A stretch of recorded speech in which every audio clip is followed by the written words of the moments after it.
Okay, in that last video, I showed you how to build this engine, but neglected to tell you on how it worked.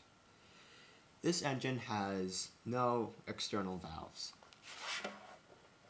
as you can quite obviously see. No other crankshaft besides this one, no other rod besides this one. The valve is the piston itself. When the engine's crankshaft is down at the bottom, the piston tilts at an angle that allows air to escape.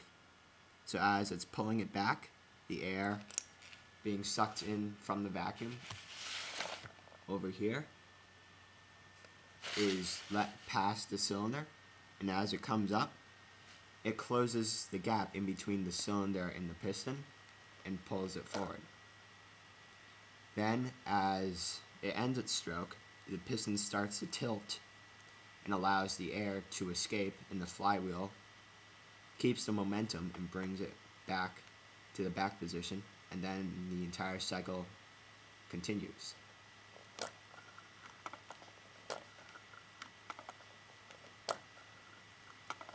This is possible because the cylinder and crankshaft are offset by 3 bricks. Actually, it may be 4. Yes, it is 4. So when you're building one of these, you want to make sure that when you mount the cylinder, the crankshaft is what number length the stroke is, or half of the stroke.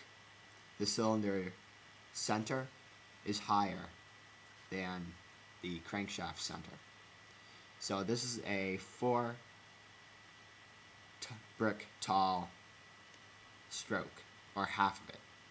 So I made the cylinder 4 bricks higher than the shaft that connects to the crank.